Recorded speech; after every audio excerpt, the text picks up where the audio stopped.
A ti, el alfa y el omega, el principio y el fin, y el gran yo soy, me rindo.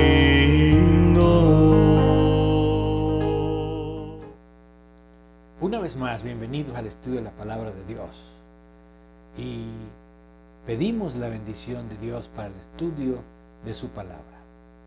Gracias, Señor, porque a través de tu palabra podemos acrecentar nuestra fe, nuestra esperanza.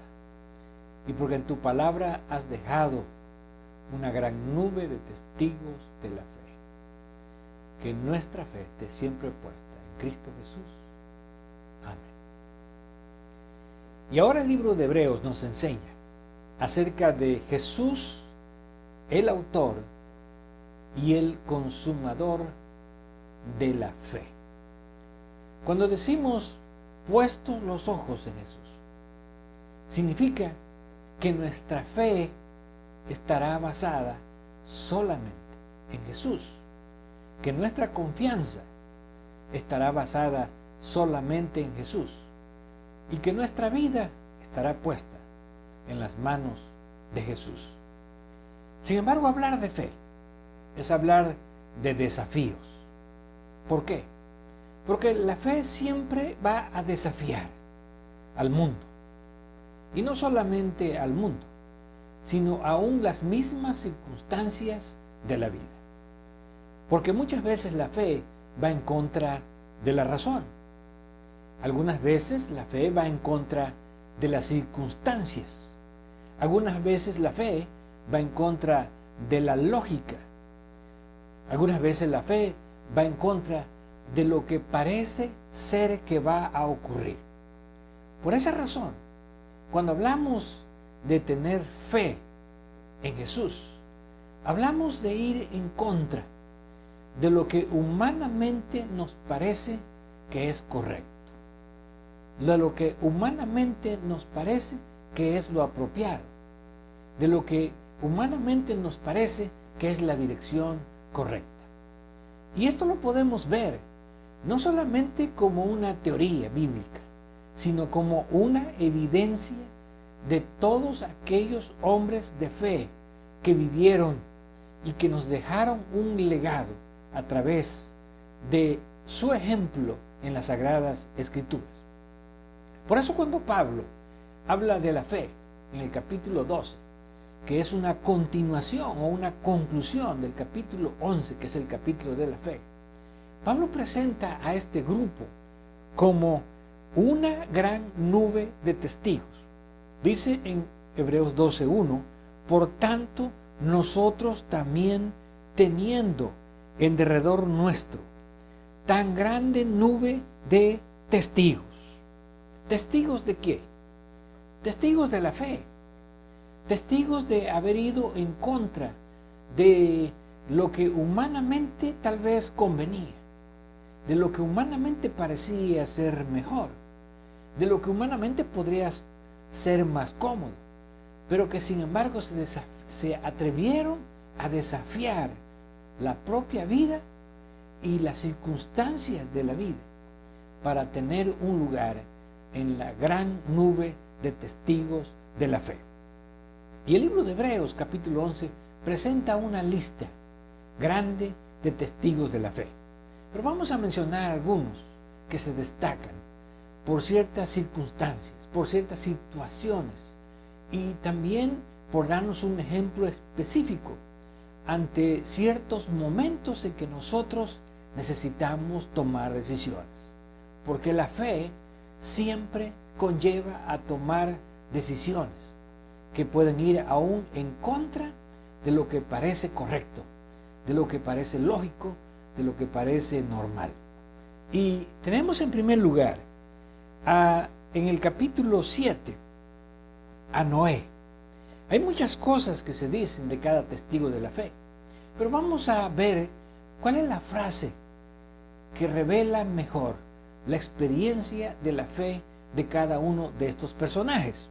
Y en el caso de Noé encontramos lo siguiente: Noé tuvo fe en las cosas que aún no se veían. Y probablemente este es uno de los grandes desafíos. Tener fe en algo que no se ve, que ni siquiera ha existido.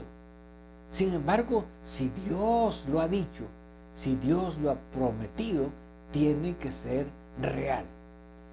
Nadie creía en el diluvio.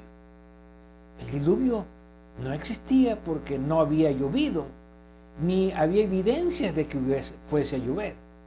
Pero Noé creyó en lo que Dios le había dicho porque él tenía fe. Y con esa fe no solamente desafió al mundo de su tiempo, sino que se convirtió también en un pregonero de justicia, en un hombre que dejó un legado de que la fe muchas veces tiene que ir en contra de la corriente que trae el mundo. El segundo personaje que encontramos aquí en el versículo 8 es Abraham. Aunque hay muchas cosas que Abraham logró hacer a través de la fe, encontramos tal vez lo que aquí se destaca más. Por fe salió sin saber a dónde iba. Para los seres humanos es difícil creer en Dios cuando no vemos un futuro cierto, cuando no podemos ver circunstancias favorables. Sin embargo, aunque Abraham vivió en una de las ciudades más civilizadas de su tiempo y uno de los reinos más poderosos de su tiempo, Abraham dejó todo lo que tenía, todo lo que poseía, para ir a un lugar donde ni siquiera había estado, pero por la fe se convirtió Abraham en el padre de la fe. ¿Por qué? Porque Abraham creyó a Dios, aunque no sabía qué había por delante, aunque no conocía el lugar donde iba a ir, él tuvo confianza en Dios y a través de esa fe desafió el futuro. Y en tercer lugar tenemos a otro personaje y es Sara. En el capítulo 11 también dice: por la fe también la misma Sara. Y aquí vemos que con Sara hay dos cosas que se destacan. En primer lugar, Sara era estéril, dice el versículo 11. Sara no podía tener hijos, por lo tanto tenía que ejercer fe de que Dios podía darle un hijo. Pero no solamente era estéril, sino aunque Sara pudiese dar hijos, ya se le había pasado el tiempo de dar a luz. Ya era grande, ya era vieja. Y por esa razón, la fe de Sara también podemos decir que es un desafío a lo que humanamente, a lo que físicamente o fisiológicamente pareciera ser lo acertado, lo correcto. Nadie podría creer que se puede tener un hijo cuando se es estéril y aunque no fuese, se había pasado el tiempo de tener hijos. Pero Sara finalmente creyó y al creer se convierte también en una gran héroe de esa nube de testigos de la fe. Y uno de los personajes más destacados en Hebreos 11, versículo 23, es Moisés.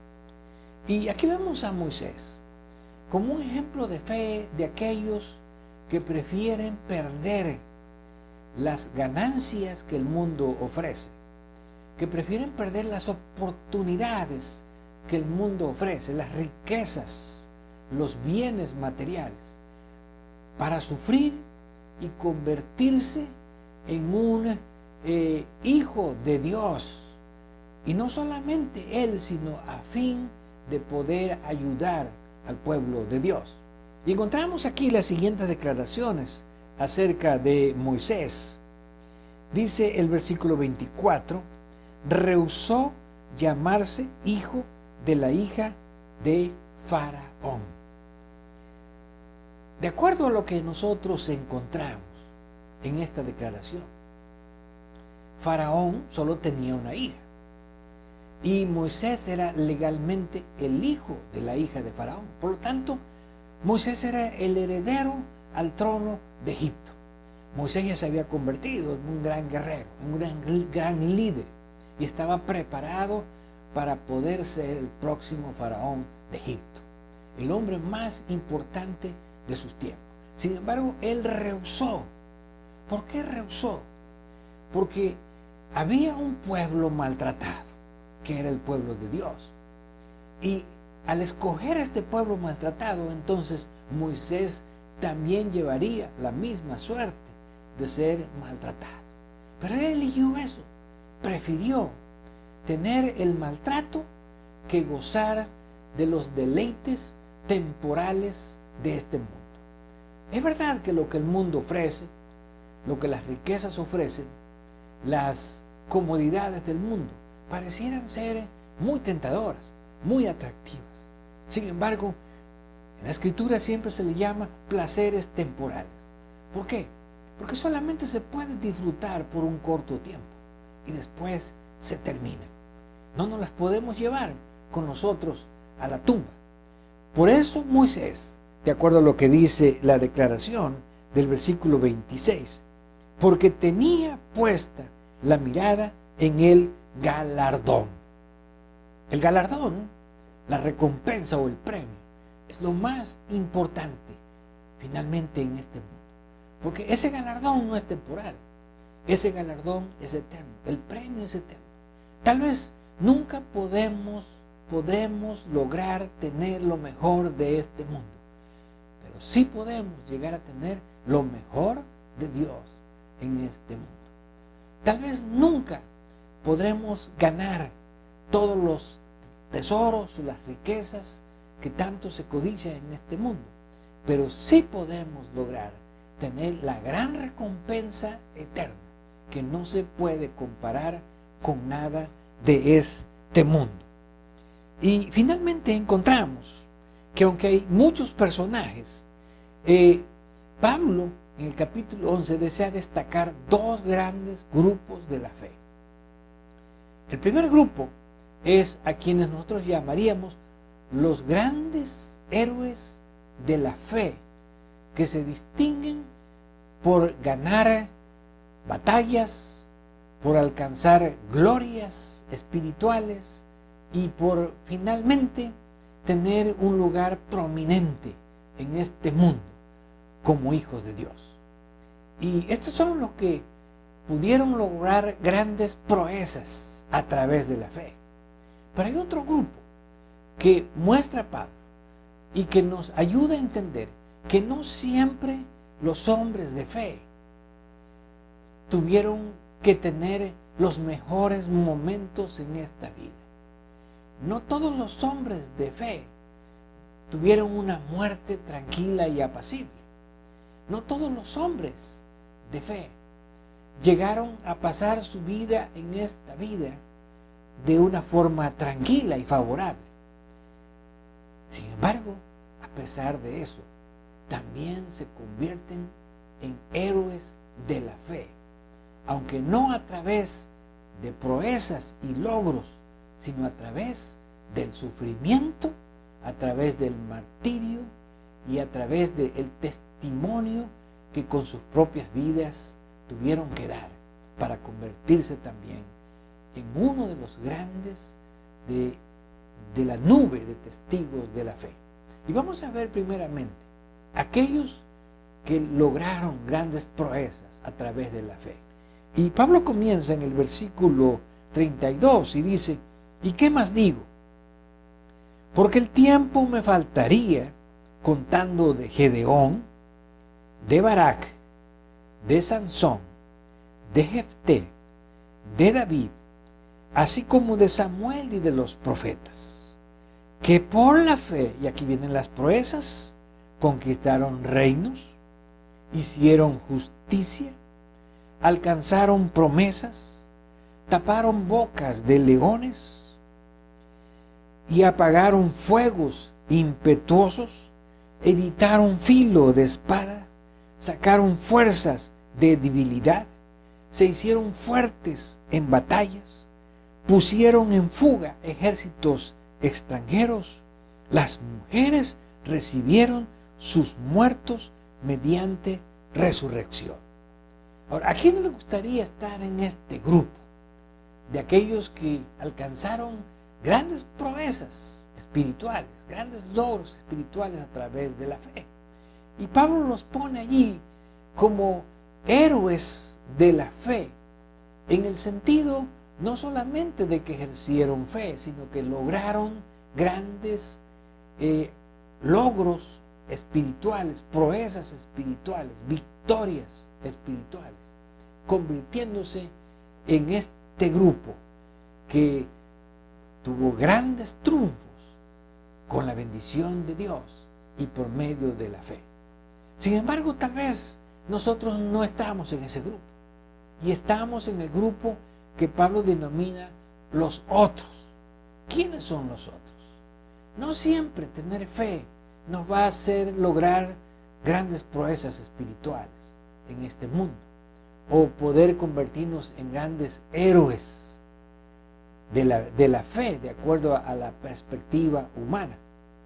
Pero nos podemos convertir en héroes también de la fe, a través no de los logros, sino a través de el tener o el llevar la misma suerte de Jesús por medio del sufrimiento, por medio del dolor. Y por eso cuando Pablo pone a los siguientes, que también llamaríamos héroes de la fe, les llama a los otros. ¿Quiénes son los otros? Los que tuvieron, diríamos, una suerte distinta. Los que tuvieron una manera de vivir distinta a estos que él menciona primero. Y entonces dice, otros fueron atormentados, no aceptando el rescate. Quiere decir que ellos podrían haberse librado de eso. Sin embargo, eligieron ser atormentados y sufrir con tal de mantener su fe, a fin de obtener mejor resurrección. Otros experimentaron vituperios y azotes, y además de esto, prisiones y cárceles. Fueron apedreados, aserrados, puestos a prueba, muertos a filo de espada. Anduvieron de acá para allá, cubiertos de pieles de ovejas y de cabras, pobres, angustiados, maltratados, de los cuales el mundo no era digno, errando por los desiertos, por los montes, por las cuevas y por las cavernas de la tierra. Ahora, este grupo no es menos que el otro grupo que tuvo grandes proezas, porque este grupo tuvo que dar testimonio de su fe a través de otra manera. No siempre, al tener fe, vamos a lograr grandes proezas. Algunas veces, al tener fe, tenemos que aceptar el sufrimiento. Tenemos que aceptar el dolor. Tenemos que aceptar la pobreza. Tenemos que aceptar la persecución. Tenemos que aceptar aún el maltrato. Sin embargo, no sabemos en qué grupo finalmente podemos estar. Pero Dios es el que finalmente decide cuál es la mejor forma en que nosotros podemos ejercer nuestra fe. ¿Cuál es la mejor forma en que podemos convertirnos en grandes héroes de la fe? Ya sea que por medio de las proezas, porque Dios así lo ha determinado, o ya sea que por medio del maltrato y del sufrimiento. La misma suerte que Jesús tuvo que llevar, quien es la figura más importante de la fe. La figura más importante de la fe, que es Jesús, no tuvo la oportunidad o no tuvo el hecho de llevar grandes proezas como estos hombres que Pablo menciona en el primer grupo, sino que Jesús se convierte en una figura de fe a través del maltrato, a través del sufrimiento. Por lo tanto, ya sea que de una forma o de otra, en alguno de estos grupos de fe, nosotros tenemos que finalmente salir victoriosos, aún en contra de las circunstancias, y convertirnos en grandes héroes de la fe. Por eso cuando Pablo, en el capítulo 12, versículo 2, dice: puesto los ojos en Jesús, el autor y el consumador de la fe, el cual por el gozo puesto delante de él sufrió la cruz, menospreciando el oprobio, y se sentó a la diestra del trono de Dios. Jesús pudo haber tenido una mejor forma de vida en este mundo. Jesús pudo haber gozado de una mejor circunstancia. Jesús pudo inclusive haberse quedado en su trono sin tener que venir a sufrir. Sin embargo, Él prefirió el sufrimiento. Hizo a un lado el gozo que le era puesto a causa del sufrimiento. Y de esa manera, Jesús se convierte en la figura más importante de la fe. ¿Por qué? Porque Jesús demuestra su fe en medio del maltrato, en medio del dolor, en medio del sufrimiento, en medio del desprecio. Por lo tanto, si Dios te ha elegido para convertirte en una figura de la fe a través de grandes logros, de grandes proezas, como aquellos que lograron esto, también fueron grandes testigos de la fe. Debemos darle gracias a Dios por permitirnos estar en ese grupo. Pero si a nosotros nos toca vivir una experiencia distinta a la fe, a través del dolor, el sufrimiento, el maltrato, el desprecio, pensemos que tenemos también un gran privilegio.